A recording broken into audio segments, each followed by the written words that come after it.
Welcome all my dear students. In this video, we will learn about what are multiples and factors. What are multiples? A multiple of a number is formed by multiplying the number by 1, 2, 3, 4, 5 and so on. As we cannot count the numbers, same way we cannot count the multiples.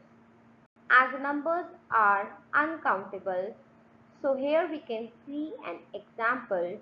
Multiples of 3 are 3, 6, 9, 12, 15, 18, 21, 24, 27, 30, 33. It means there is no limitation of finding the multiples. So, as we cannot count the numbers, same way we cannot count the multiples. They are properties of multiples. Every number is the multiple of itself. For example, 6 multiplied by 1 is equals to 6. It means it shows that the number itself is a multiple of it, as we can see by the given example. Property 2. Every number is the multiple of 1. Like when we multiply any number by 1, we get the same number. So that shows that every number is a multiple of 1. Property 3. Every multiple except 0 is either equal to or greater than any of its factors. The term factors means whenever we multiply any two numbers, when we get the product, the numbers which we have multiplied are called factors. And when we see the multiples, here like an example which is given, we can see that the multiple of 7 is either equal to or greater than that. So that shows that the multiple cannot be smaller than the given number. Property 4.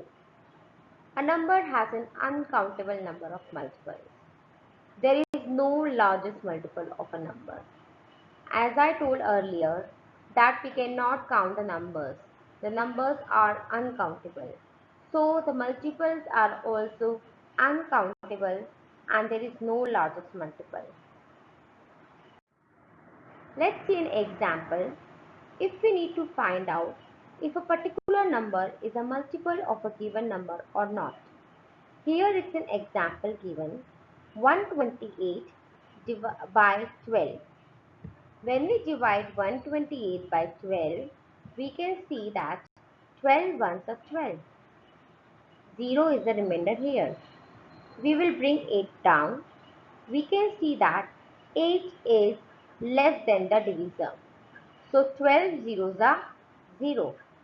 8 minus 0 is 8. Whenever we see that there is a remainder when it is not completely divisible, so we can say that the first number will not be the multiple of the second number. So it should be completely divisible, then only the first number will be the multiple of the second number. Let's see an exercise. Question number 1. Find the first 5 multiples of. Here it is clearly mentioned that we need to find the first 5 multiples. So we cannot write anything. First 5 multiples means multiplying by 1, 2, 3, 4 and 5. So the first 5 multiples of 9 are 9, 18, 27, 36, 45. Because it is being asked only the first 5, so we will write only first 5. Question number 2. Check if the first number is a multiple of the second number or not. Like I showed you an example before this slide.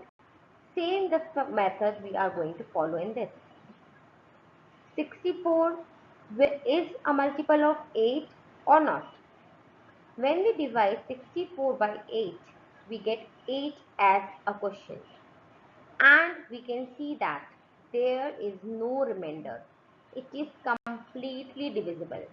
So when the first number is completely divisible by the second number, we can say that it is a multiple of the second number. So here 64 is a multiple of 8. Question number 4. Ring the numbers that are multiples of both 1 and 2. We can see that 2 is that number which is a multiple of both 1 and 2. Here we need to find the multiples of both 1 and 2. So 2, 4, 8, 10, 16, 18, 20. They are the multiples of both 1 and 2. Question number 5. Ring the numbers that are multiples of both 3 and 5. We need to find that is a multiple of both 3 and 5. It means that should come in the table of 3 and 5 both. And that is the number 15, which will be a multiple of 3 and 5 both. Now, our next topic is common multiples. What are common multiples? For that, first we need to find the multiples of the given number. List the first 10 multiples of each number and find the common multiples. The numbers are 3 and 5. Multiples of 3. 3, 6, 9, 12, 15, 18, 21, 24, 27, 30. Multiples of 5. 5, 10, 15, 20, 25, 30, 35, 40, 45, 50. What we can see that few numbers are common in both. So the numbers which are common are being called common multiples. So here you can see that 15 and 30 are common in both. So they are the common multiples of 3 and 5. Now, what are factors? A factor of a number divides the number without leaving a remainder. It means if I ask and if I say, is 2 a factor of 6? Yes or no? So how can we see that when we divide them? Like if I divide 6 by 2, I will get 3 as a quotient and the remainder will be 0. So I can say that 2 is a factor of 6. When a number divides a number without leaving a remainder, that is a factor of the given number. The factors of a number can be found by multiplication or division. Here is an example given. How can we find the factors of 6 by multiplication? We all know different ways are there to find out 6. So we can get 6 as 1 into 6, 6, 2 into 3, 6, 3 into 2, 6. We can see that here 2 into 3 and 3 into 2 is repeating. So when we see something is being repeating, we should stop there. So the factors of 6 are 1, 2, 3 and 6. Properties of factor. 1 is the factor of every number. As we all know, when we multiply, we write 6 into 1, 6. So 1 is a factor of the given number. Every number is the factor of itself. Every number, when we like example, 6 multiplied by 1 will give us 6. So 6 and 1 both are the factor of the given number. So 1 and the number itself are the factor of the given number. A number has a limited number of factors. Yes, we can count the number of factors of a given number. So they are limited. The smallest factor of a number is 1. The biggest factor of the number is the number itself. The factor of a number is either smaller than or equal to the number. As we saw in the previous slide, the factors of 6 were 1, 2, 3 and 6. So we saw that smallest factor is number 1, the biggest factor is the number itself, and we saw that the factor of the number will be either smaller or will be equal to the number. Now let's see how can we find the factors by multiplication method. First example, 14. How can we get 14? 1 into 14, 14. 2 into 7 is equals to 14. 3 into, it's not possible. 4 into, not possible. 5 into, not possible. 6 into, not possible. We can only get 15 in the table of 1, 2, 7 and 14. So they are the factors of 14. Let's see the next example. That is 35. How can we get 35? 1 into 35 is 35. 5 into 7 is 35.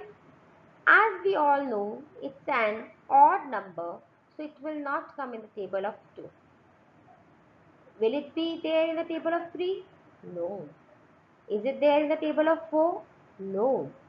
Is it there in the table of 6? No. So, 7 into 5 is 35. Here what we can observe that it's being repeated. So whenever we find something is being repeated, we should stop there.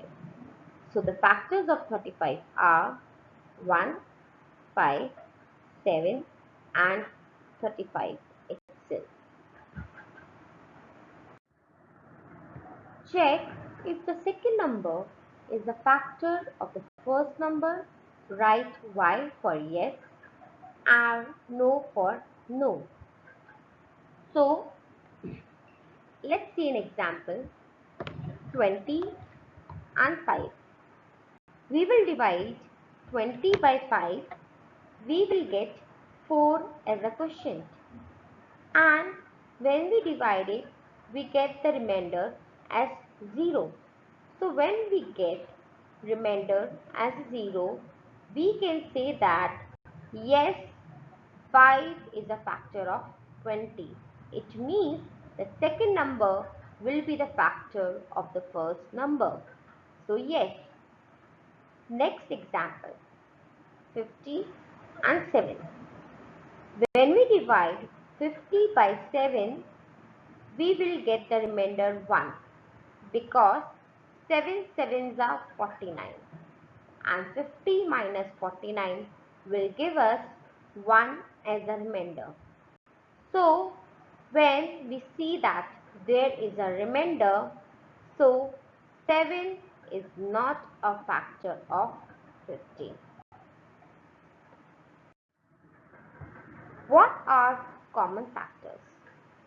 So first, for finding the common factors, we should know the factors of the given number. Find the factors of the number, then list the common factors. Now, factors of 4. 1 into 4 is 4. 2 into 2 is 4. And 4 into 1 will get 4. So we should stop there. So the factors of 4 are 1, to 4. Factors of 8. 1 into 8 is 8. 2 into 4 is 8. 4 into 2 is 8. So we should stop there. So the factors of 8 are 1, 2, 4 and 8. What we can observe that 1, 2 and 4 are common factors of 4 and 8. So they are being called common factors. In this slide, we will make the factor tree for the following number. The first example is 20. There are different ways to write 20. So one of the way is 10 multiplied by 2 gives us 20. As we all can see that the factors of 2 will be 1 and 2 only. There will be no other factor of 2. But for 10, it can be further divided as 2 into 5. So the factors of 2 will be 2 multiplied by 2 multiplied by 5. Let's see the another example. That is 15. How can we get 15? That is 3 into 5 or 5 into 3 gives us 15. So the factors of 15 are 3. Tests of divisibility are the rules which help us work out whether a number is exactly divisible by the other number. That is, there should be no remainder. These rules are the shortcuts for finding out whether the numbers are exactly divisible without doing the division calculations. The first divisibility is divisibility by 2. Every number that ends in even number, that is 0, 2, 4, 6 or 8 is divisible by 2. Like the examples are given here: 26, 92, 104, 200, 398, etc. So we can observe that ones place is an even number. Divisibility by 3. If the sum of the digits of the given number is divisible by 3, then the given number is also divisible by 3. For example, 414. When we find the sum of the digits of 414, we will get 9. And yes, 9 is divisible by 3. So we can say that the given number will also be divisible by 3. Divisibility by 5. The number that ends in 5 or 0 is divisible by 5. For example, 165. As the last digit or ones place is 5, so yes, the number is divisible by 5. Divisibility by 9. Given number is divisible by 9. How? If the sum of all the digits of the given number is divisible by 9. For example, 2016. When we find the sum of the digit 2 plus 0 plus 1 plus 6, we get 9. And yes, 9 is divisible by 9. So we can say that the given number is divisible by 9. Divisibility by 10. If in any number that ends in 0 is divisible by 10. For example, 3670. As we can see that the number ends in 0, it means the ones place is 0, so we can say that the given number is divisible by 10.